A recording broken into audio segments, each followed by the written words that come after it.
Quand on parle de santé, on pense souvent aux médicaments, aux médecins, au bilan de santé. Mais l'un des premiers piliers du bien-être, c'est tout simplement ce qu'on met dans notre assiette. Et c'est précisément le message que veut faire passer le docteur Jimmy Mohamed. Médecin généraliste et chroniqueur, il a passé des années à observer l'impact de l'alimentation sur la santé de ses patients.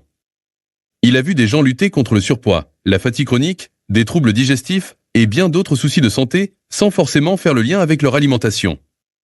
C'est là qu'il a commencé à creuser, à remettre en question certaines croyances et à chercher des solutions accessibles à tous. Dans son livre « Je mange bien, je vais bien » et il partage ses découvertes et surtout, il nous montre que manger sainement, ce n'est ni compliqué, ni frustrant. Loin des régimes restrictifs et des dogmes alimentaires, il propose une approche bienveillante où chaque petit changement compte. Son but, nous aider à comprendre ce qui se passe réellement dans notre corps quand on mange et comment on peut améliorer notre quotidien avec des choix plus éclairés. Il y a un point sur lequel il insiste particulièrement, l'impact des aliments ultra-transformés. Ces produits, on les retrouve partout. Ce sont les plats préparés, les biscuits industriels, les céréales du matin, certaines barres énergétiques et même des produits qu'on pense sains, comme certains yaourts aromatisés ou des pains emballés. Le problème, c'est que ces aliments sont souvent bourrés d'additifs, de sucres cachés, de mauvaises graisses et de conservateurs. Sur le papier, ils sont pratiques, faciles à consommer, parfois même alléchants avec des promesses santé affichées en gros sur l'emballage. Mais en réalité, ils peuvent dérégler notre organisme en profondeur. Le docteur Jimmy Mohamed met en lumière des études qui montrent un lien direct entre la consommation régulière de ces aliments et des maladies comme l'obésité, le diabète de type 2 et même certains cancers. En plus d'être pauvres en nutriments essentiels, ces produits perturbent notre sensation de faim et de satiété, ce qui nous pousse souvent à manger plus que nécessaire, sans jamais vraiment être rassasiés. Un autre aspect préoccupant, c'est leur impact sur notre microbiote, ces milliards de bactéries qui peuplent notre intestin et jouent un rôle clé dans notre digestion, notre immunité et même notre humeur. En mangeant trop d'aliments ultra-transformés, on déséquilibre cet écosystème fragile, ce qui peut entraîner des inflammations chroniques et des troubles digestifs. Mais alors, comment faire pour s'en détacher? L'auteur ne prône pas un changement radical du jour au lendemain. Il sait bien que dans notre société actuelle, il est difficile d'éviter totalement ces produits. L'idée, c'est plutôt d'apprendre à mieux les repérer et à les limiter progressivement. Un des premiers conseils qu'il donne, c'est d'apprendre à lire les étiquettes. Beaucoup de personnes achètent leurs produits en se fiant aux emballages et aux slogans marketing. Or, la véritable information se cache dans la liste des ingrédients. Plus elle est longue et incompréhensible, plus il y a de chances que le produit soit ultra transformé. Il propose aussi des alternatives simples: remplacer les plats préparés par des repas faits maison, privilégier des ingrédients bruts comme les légumes, les fruits, les céréales complètes, les légumineuses, les œufs, et éviter autant que possible les produits avec des ajouts superflus. Il ne s'agit pas de bannir complètement ces aliments, mais de faire des choix plus éclairés. En réduisant leur consommation, on redonne à notre corps des nutriments de qualité, on retrouve plus d'énergie et on diminue les risques de maladies à long terme. Pour bien comprendre l'impact de l'alimentation sur notre santé, il faut d'abord connaître les bases de la nutrition. Et la première chose à savoir, c'est qu'il existe 3 grandes catégories de nutriments qui nous fournissent de l'énergie: les protéines, les glucides et les lipides. Les protéines, c'est un peu le matériau de construction du corps. Elles sont indispensables pour nos muscles, notre peau, nos cheveux, mais aussi pour le bon fonctionnement de notre système immunitaire. On les trouve dans la viande, le poisson, les œufs, mais aussi dans les légumineuses comme les lentilles ou les pois chiches. Ce qui est intéressant avec les protéines, c'est qu'elles rassasient bien. Quand on en mange, on se sent plus vite calé, et on évite ainsi les fringales inutiles. Ensuite, il y a les glucides. C'est la source d'énergie principale du corps.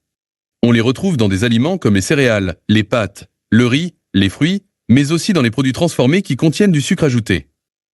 Ce qu'il faut retenir, c'est qu'il y a de bons glucides et de mauvais glucides. Les bons, ce sont ceux qui apportent des fibres et qui sont digérés lentement, comme les céréales complètes ou les légumes. Les mauvais, ce sont ceux qui provoquent une hausse brutale du sucre dans le sang, comme les sodas, les bonbons ou les gâteaux industriels. Le problème avec ces mauvais glucides, c'est qu'ils entraînent une sensation de faim peu de temps après les avoir consommés. Enfin, il y a les lipides, autrement dit les graisses. Contrairement à ce qu'on pourrait croire, ils ne sont pas nos ennemis. Au contraire, ils sont indispensables pour le bon fonctionnement de notre cerveau, de nos cellules et même de notre production hormonale. On les trouve dans les huiles végétales, les fruits à coque comme les amandes et les noix, les poissons gras comme le saumon, mais aussi dans l'avocat.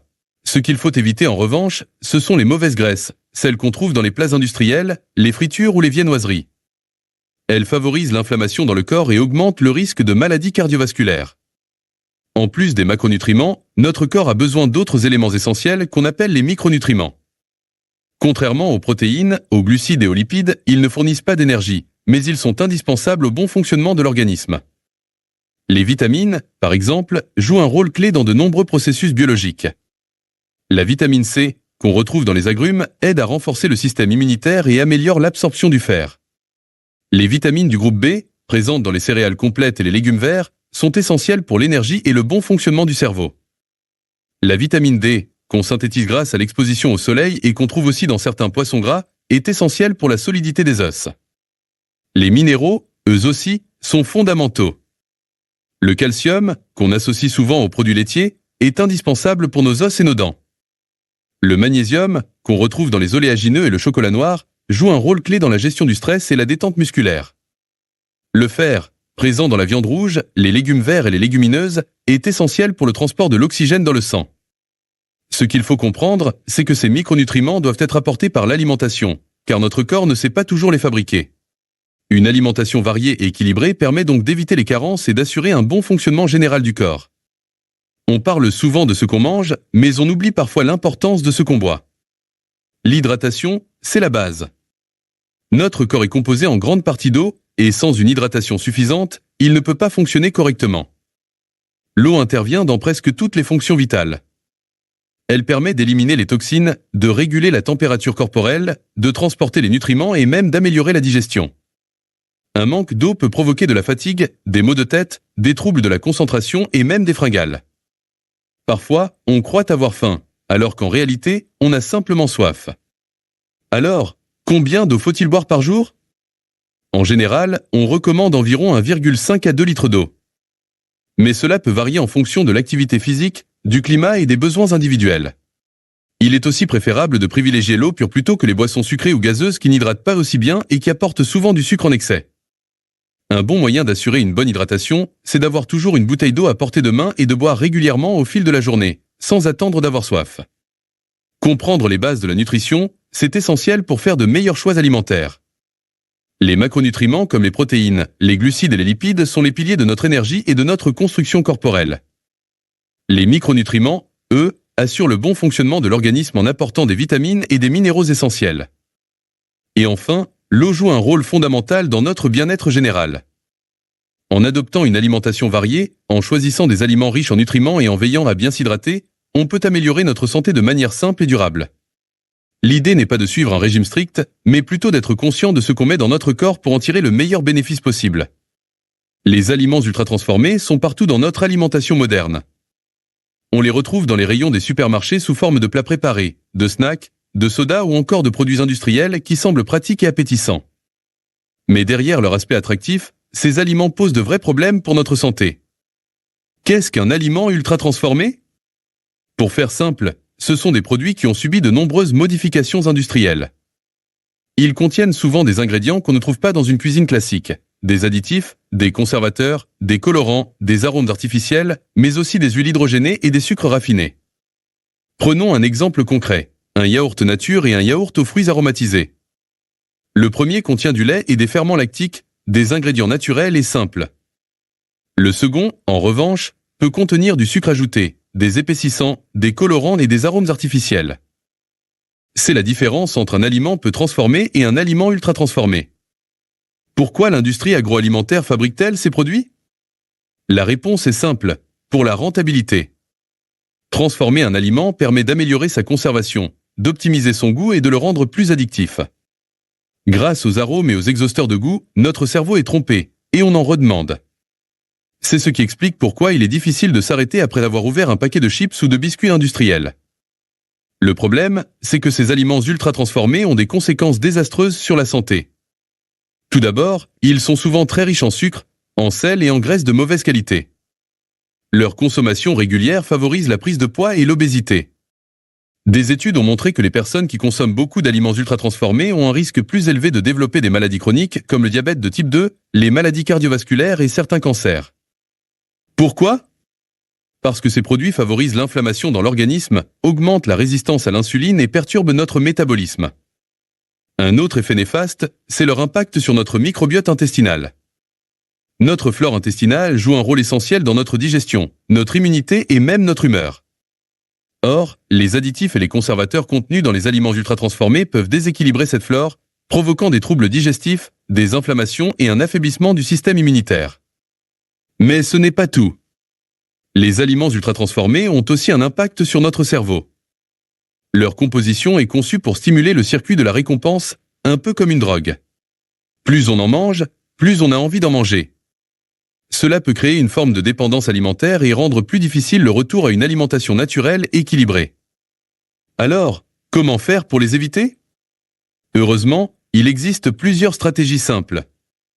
La première, c'est de privilégier les aliments bruts et peu transformés. Des fruits, des légumes, des céréales complètes, des légumineuses, des viandes et poissons frais, et des produits laitiers naturels. Ces aliments sont riches en nutriments essentiels et n'ont pas besoin d'être modifiés pour être bons pour la santé. La deuxième astuce, c'est de lire les étiquettes. Si la liste des ingrédients est longue et contient des noms compliqués ou des numéros, c'est souvent un signe que le produit est ultra transformé. Plus la liste est courte et compréhensible, mieux c'est. Enfin, cuisiner soi-même est l'une des meilleures solutions. Pas besoin de passer des heures en cuisine. Préparer un repas simple avec des ingrédients naturels est souvent plus rapide et plus sain que d'acheter un plat industriel. Un exemple tout simple. Une omelette avec des légumes frais et un peu de fromage, c'est prêt en 10 minutes et c'est bien meilleur pour la santé qu'un plat préparé du commerce. En résumé, les aliments ultra-transformés sont omniprésents, mais ils sont loin d'être anodins. Leur consommation excessive est associée à de nombreux problèmes de santé, allant de la prise de poids aux maladies chroniques en passant par des effets négatifs sur notre microbiote et notre cerveau. Heureusement, en privilégiant les aliments naturels, en lisant les étiquettes et en cuisinant un peu plus, on peut facilement les éviter et améliorer notre santé au quotidien. Adopter une alimentation simple et naturelle, c'est avant tout revenir à des bases saines et accessibles à tous. L'idée, ce n'est pas de suivre un régime strict ou de se priver, mais plutôt de choisir des aliments qui apportent de vrais bénéfices à notre corps, sans artifice ni transformations inutiles. Les aliments bruts, ce sont ceux qui sont le moins modifiés possible avant d'arriver dans notre assiette. Un fruit, un légume, un morceau de viande, du poisson frais, des œufs, des légumineuses, des céréales complètes, tout cela entre dans ces catégories. Ils ont l'avantage de conserver toutes leurs qualités nutritionnelles, vitamines, minéraux, fibres, bonnes graisses et protéines de qualité. Contrairement aux produits ultra-transformés, ils n'ont pas été dénaturés par des ajouts de sucre, de sel en excès, de conservateurs ou d'additifs chimiques. L'un des grands bénéfices des aliments bruts, c'est qu'ils nous permettent de mieux contrôler ce que l'on consomme. On sait exactement quels ingrédients sont dans notre assiette et on évite ainsi les mauvaises surprises. Par exemple, en préparant soi-même une sauce tomate avec des tomates fraîches, un peu d'huile d'olive et des épices, on évite les sauces industrielles qui contiennent souvent du sucre ajouté et des conservateurs. En plus de préserver notre santé, ces aliments sont souvent plus rassasiants. Pourquoi? Parce qu'ils sont riches en fibres, en bons nutriments et qu'ils ne provoquent pas de pic de glycémie. Résultat, on a moins envie de grignoter entre les repas, on évite les fringales et on stabilise son énergie tout au long de la journée. Cela peut sembler compliqué au départ, surtout si l'on est habitué aux plats préparés ou aux aliments transformés, mais en réalité, c'est surtout une question d'habitude. Il suffit d'adopter quelques réflexes simples pour changer progressivement son alimentation sans frustration. La première étape, c'est de prendre conscience de ce qu'on mange au quotidien. Un bon exercice consiste à faire le tour de ses placards et de son frigo pour identifier les produits ultra transformés. Les listes d'ingrédients à rallonge, les noms chimiques, les ajouts de sucre ou d'additifs, ce sont autant d'indices qu'un aliment n'est pas aussi naturel qu'il en a l'air. L'idée n'est pas de tout jeter d'un coup, mais plutôt de remplacer progressivement ces produits par des alternatives plus simples et naturelles. Les fruits et légumes de saison sont non seulement meilleurs pour la santé, mais aussi plus savoureux et souvent moins chers. En plus, ils contiennent un maximum de nutriments, puisqu'ils ont été récoltés à maturité. Par exemple, en hiver, on peut miser sur les courges, les choux, les carottes, les pommes et les poires. En été, place aux tomates, courgettes, fraises et pêches. Pas besoin d'être un chef étoilé pour bien manger. Quelques recettes basiques suffisent pour éviter les plats industriels. Une salade composée avec des légumes frais, des œufs durs et un peu de fromage, un filet de poisson avec du riz complet et des légumes sautés, une omelette aux herbes, ce sont des repas équilibrés qui ne demandent que quelques minutes de préparation. Et si on manque de temps, on peut toujours préparer des plats en avance et les conserver pour plusieurs jours. Les protéines sont essentielles pour notre corps, mais toutes ne se valent pas. On privilégie les viandes maigres, le poisson, les œufs, les légumineuses et les oléagineux. Côté glucides, mieux vaut choisir des sources complètes et riches en fibres comme le quinoa, le riz complet, les patates douces ou le pain au levain. Beaucoup de produits transformés peuvent être facilement remplacés par des versions faites maison. Par exemple, un yaourt nature avec un peu de miel et des fruits plutôt qu'un yaourt aromatisé du commerce. Des flocons d'avoine avec des amandes et des graines plutôt qu'un muesli industriel sucré. Une soupe maison avec des légumes frais au lieu d'une soupe en briques bourrée d'additifs. Voici quelques exemples de repas simples, naturels et savoureux que l'on peut intégrer facilement à son quotidien. Pour le petit déjeuner, un porridge aux flocons d'avoine avec banane et noix, mais aussi des œufs brouillés avec avocat et pain complet, ou pourquoi pas un smoothie maison avec les végétales, fruits et graines de chia. Pour le déjeuner, une salade composée avec lentilles, feta, concombres et tomates, du poisson grillé avec riz complet et légumes sautés ou une omelette aux légumes avec une tranche de pain au levain. Enfin, pour le dîner, une soupe de légumes maison avec tartine de fromage frais, du poulet rôti avec patates douces et légumes rôtis, ou bien un wok de tofu aux légumes avec nouilles de riz. Ces repas montrent qu'il est possible de bien manger sans passer des heures en cuisine ni dépenser une fortune. L'essentiel, c'est de choisir des ingrédients de qualité et de les assembler de manière simple et gourmande. Adopter une alimentation simple et naturelle, ce n'est pas une contrainte, c'est un retour à l'essentiel. En privilégiant les aliments bruts et non transformés, en cuisinant un peu plus et en choisissant des produits frais, on peut améliorer sa santé, son énergie et même son plaisir à manger. Et le plus intéressant, c'est que plus on avance dans cette démarche, plus on prend goût à ces nouvelles habitudes. Un des éléments clés d'une alimentation équilibrée, c'est la régularité des repas. Le corps fonctionne comme une machine qui a besoin d'un apport constant en énergie pour bien tourner. Si on saute un repas, il compense en ralentissant le métabolisme ou en envoyant des signaux de faim plus intenses plus tard. Cela peut pousser à grignoter ou à manger en excès lors du repas suivant. En gardant un rythme régulier, on stabilise la glycémie et on évite ces variations qui peuvent impacter l'énergie et l'humeur. Écouter son corps, c'est essentiel. Trop souvent, on mange par habitude, par ennui ou sous l'effet du stress, sans même se demander si on a réellement faim. Le corps envoie pourtant des signaux clairs. La vraie faim se manifeste progressivement et peut être apaisée par différents types d'aliments. A l'inverse, une envie de manger soudaine et ciblée, comme une envie de sucre ou de gras, est souvent d'origine émotionnelle. Apprendre à reconnaître ces signaux, c'est une clé pour éviter les excès et rétablir un rapport plus sain à l'alimentation. Gérer ses portions est un autre aspect important. L'environnement joue un grand rôle sur la quantité qu'on mange. Une grande assiette pousse à manger plus, tout comme un repas devant un écran incite à manger sans s'en rendre compte. Manger en pleine conscience, prendre le temps de savourer chaque bouchée, poser sa fourchette entre deux bouchées, ce sont des astuces simples mais efficaces pour éviter les excès. L'idée, ce n'est pas de se priver, mais d'apprendre à être satisfait avec une quantité raisonnable en fonction des besoins réels du corps. En adoptant ces habitudes, on crée un équilibre durable. Pas besoin de restrictions drastiques ou de règles compliquées. Manger régulièrement, écouter son corps et ajuster ses portions en fonction de ses besoins, c'est la clé d'une alimentation sereine et bénéfique sur le long terme. L'activité physique joue un rôle essentiel dans le maintien d'une bonne santé. Bouger régulièrement permet non seulement de renforcer le corps, mais aussi d'améliorer l'humeur et d'optimiser le fonctionnement général de l'organisme. L'exercice aide à réguler le poids, à réduire les risques de maladies chroniques comme le diabète ou les troubles cardiovasculaires, et il contribue aussi à un meilleur sommeil et à une réduction du stress. Mais pour tirer tous ces bénéfices, l'alimentation a un rôle clé à jouer. Manger équilibré permet de fournir à l'organisme l'énergie et les nutriments nécessaires pour soutenir l'effort physique et favoriser la récupération. Le lien entre alimentation et activité physique est donc fondamental. Une bonne nutrition avant, pendant et après l'exercice assure de meilleures performances et une meilleure récupération musculaire. Par exemple, consommer des glucides de qualité avant un entraînement apporte l'énergie nécessaire, tandis que les protéines après l'effort favorisent la reconstruction musculaire. L'hydratation est également un facteur clé. Boire suffisamment d'eau tout au long de la journée et autour des séances de sport permet d'éviter la déshydratation et d'optimiser les performances. Adopter un mode de vie actif ne signifie pas forcément s'entraîner intensément ou pratiquer un sport de compétition. De simples gestes quotidiens suffisent à faire une différence. Prendre les escaliers plutôt que l'ascenseur, marcher pour se déplacer au lieu de toujours utiliser la voiture, intégrer quelques exercices de renforcement musculaire à la maison. Toutes ces petites habitudes cumulées ont un impact significatif sur la forme physique et le bien-être général. L'objectif n'est pas la perfection, mais la constance. En trouvant une activité qui procure du plaisir, il est plus facile de s'y tenir sur le long terme. Qu'il s'agisse de danse, de natation, de vélo ou simplement de promenade en plein air, chaque mouvement compte. Associé à une alimentation adaptée, l'activité physique devient un véritable allié pour la santé et le bien-être au quotidien. Surmonter les obstacles et rester motivé, c'est une étape clé dans tout changement d'alimentation. On sait tous que la volonté fluctue et que les situations peuvent compliquer la mise en place de nouvelles habitudes. Parfois, ce sont les envies irrésistibles de sucré ou de salé qui nous prennent par surprise. D'autres fois, c'est le manque de soutien de notre entourage ou un simple coup de fatigue qui nous pousse à abandonner. Mais heureusement, il existe des solutions pour rester sur la bonne voie. Prenons d'abord la question des envies et des fringales.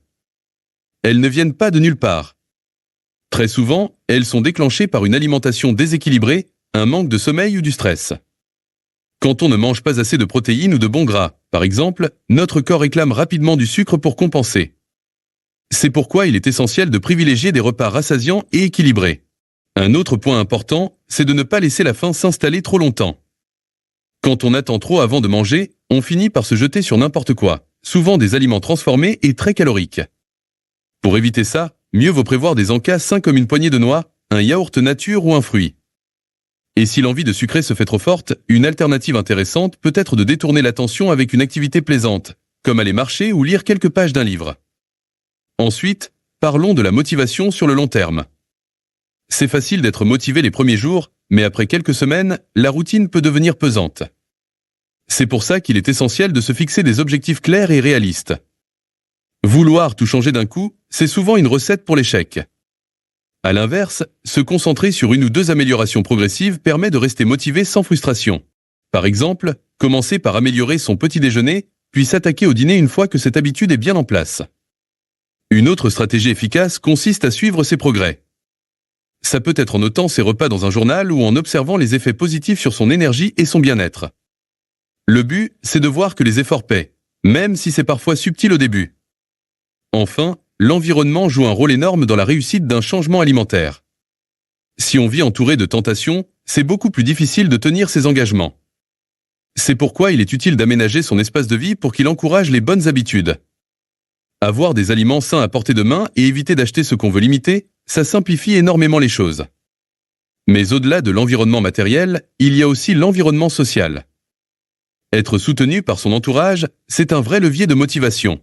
Partager ses objectifs avec des proches, s'entourer de personnes qui ont les mêmes valeurs, voire intégrer un groupe qui partage les mêmes aspirations, ça t'aide à rester engagé sur le long terme. En résumé, surmonter les obstacles et rester motivé demande un mélange de stratégies pratiques et d'adaptation progressive. Comprendre ses envies, fixer des objectifs atteignables et s'entourer d'un environnement favorable sont des piliers pour un changement durable. Et surtout, il ne faut pas chercher la perfection, mais plutôt viser la constance. C'est la répétition des bonnes habitudes qui donne les meilleurs résultats sur le long terme. Après tout ce qui a été dit, il est temps de prendre un peu de recul et de voir l'ensemble du chemin parcouru. L'objectif n'a jamais été de donner des règles strictes ou des interdits, mais plutôt de comprendre comment notre alimentation influence notre santé, notre bien-être et notre énergie au quotidien. Ce livre nous a montré que manger mieux, ce n'est pas une contrainte. C'est une opportunité de reprendre le contrôle sur notre corps et notre vitalité. On a commencé par comprendre pourquoi notre alimentation moderne pouvait poser problème. Les aliments ultra-transformés, omniprésents dans nos supermarchés, ont un impact direct sur notre santé. Ils perturbent notre métabolisme, favorisent la prise de poids et augmentent les risques de maladies chroniques. Mais au lieu de céder à la fatalité, il existe une alternative simple. Revenir à une alimentation plus brute, plus naturelle, avec des ingrédients que notre corps sait reconnaître et assimiler correctement. On a aussi vu qu'il ne s'agissait pas uniquement de ce qu'on mange, mais aussi de la manière dont on mange. La régularité des repas, l'écoute des signaux de faim et de satiété, la gestion des portions. Ce sont des habitudes qui peuvent paraître évidentes, mais qu'on oublie trop souvent dans notre quotidien rythmé par le stress et les sollicitations constantes. Manger, ce n'est pas juste s'alimenter, c'est aussi un moment pour se reconnecter à soi, à ses sensations, et retrouver un rapport apaisé avec la nourriture. Bien sûr, l'alimentation ne fait pas tout. Bouger, c'est tout aussi essentiel. L'activité physique et l'alimentation forment un duo indissociable pour une bonne santé. Loin d'être une contrainte, l'exercice doit être vu comme une source d'énergie, un moyen d'améliorer son bien-être, de se sentir mieux dans son corps, et même d'avoir une meilleure digestion et une meilleure gestion du stress. Pas besoin de devenir un athlète de haut niveau, de petits ajustements suffisent. Marcher plus souvent, prendre les escaliers, faire des étirements le matin. L'idée, c'est d'ancrer ces mouvements dans le quotidien sans que cela devienne une charge mentale supplémentaire. Mais adopter ces changements, ce n'est pas toujours simple. Il y a des obstacles, des envies soudaines, des baisses de motivation. L'essentiel, c'est de ne pas culpabiliser et d'avoir des stratégies pour rester sur la bonne voie. Se rappeler pourquoi on a commencé, se fixer des objectifs atteignables, s'entourer de personnes qui partagent les mêmes valeurs, c'est ce qui permet de tenir sur le long terme. Il ne s'agit pas d'être parfait, mais d'être en accord avec soi-même et de faire du mieux qu'on peut. Alors, si on devait retenir une seule chose, ce serait ça. Notre alimentation est un levier puissant pour notre bien-être. Il ne s'agit pas d'un régime temporaire, mais d'un mode de vie qui nous apporte plus d'énergie, plus de plaisir et plus de santé. Chaque petit changement compte, chaque pas dans la bonne direction fait une différence. L'important, c'est d'avancer à son rythme avec bienveillance envers soi-même. Finalement, tout est entre nos mains. À nous de choisir ce que l'on veut pour notre corps, notre santé et notre futur. Ce livre, Je mange bien, je vais bien, nous rappelle l'importance de l'alimentation pour notre bien-être. Si vous avez aimé cette perspective, abonnez-vous à notre chaîne et laissez un commentaire en partageant votre propre approche pour manger mieux et vous sentir bien. À très vite!